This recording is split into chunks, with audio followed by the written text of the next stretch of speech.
This is Optimal Finance Daily, episode 635, Keeping Up with the Joneses by Michelle Schroeder-Gardner of MakingSenseOfSense.com.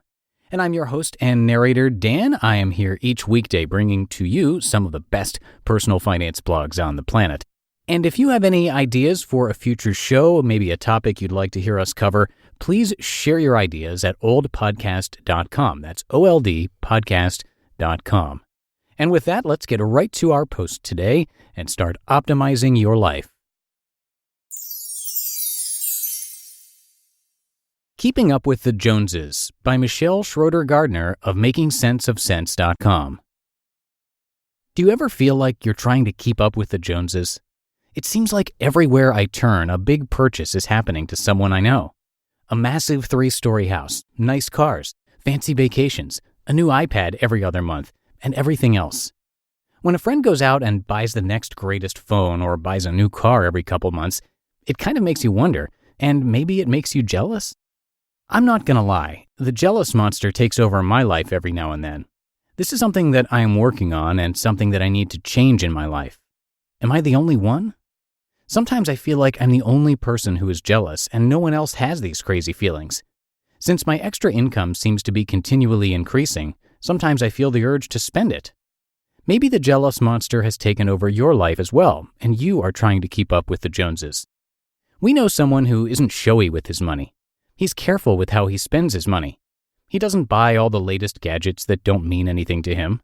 Instead, he spends money on his family, vacations, making his house into a home, family gatherings at his home, and other things that truly mean something to him. He is the perfect example that just because you might have money to spend, it does not mean that you should. Buying all of the newest things all of the time doesn't always mean everything in life. Before you buy the next thing that you might not need, definitely think first. Do you absolutely positively need to buy it right now? Do you need that 7th flat-screen TV when there's only 2 people living in your house?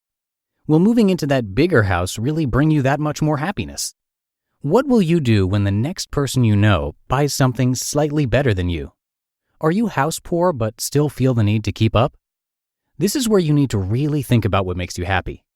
Constantly being in a race with your friends and people you know about who has the best things is not the best way to live life.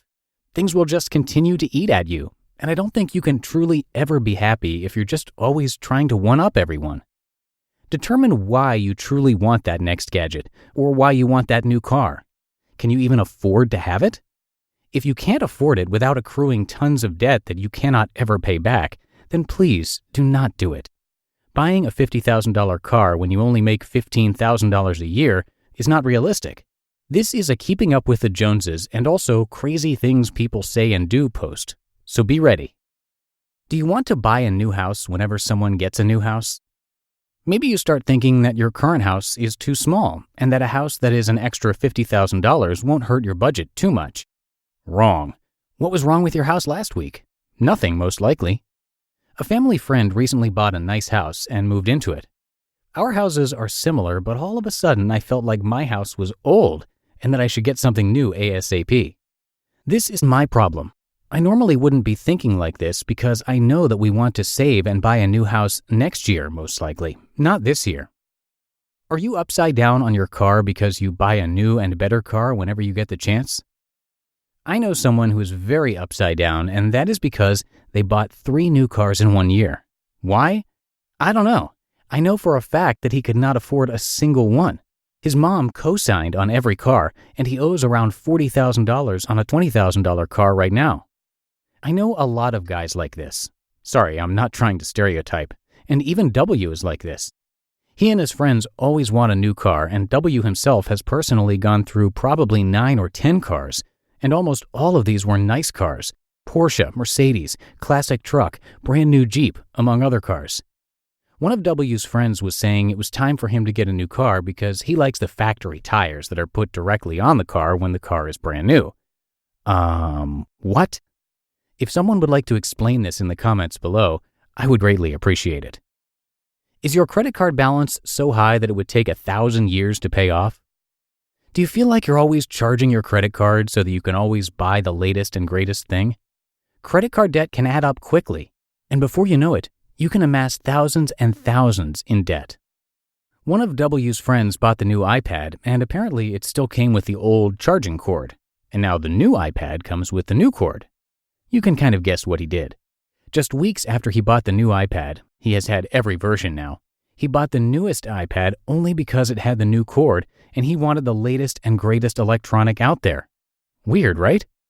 Someone can explain that for me too. You just listened to the post titled Keeping Up with the Joneses by Michelle Schroeder-Gardner of makingsenseofsense.com. And I'm going to keep this ending ad and promo free for you on this Friday. That is 635 episodes of Optimal Finance Daily in the books. Hope you enjoyed our content this week, and thank you so much for your support and for being here with me every day. I will be back with you next week, where I'll, of course, have more great content. So have a great weekend, and I'll catch you on Monday, where your optimal life awaits.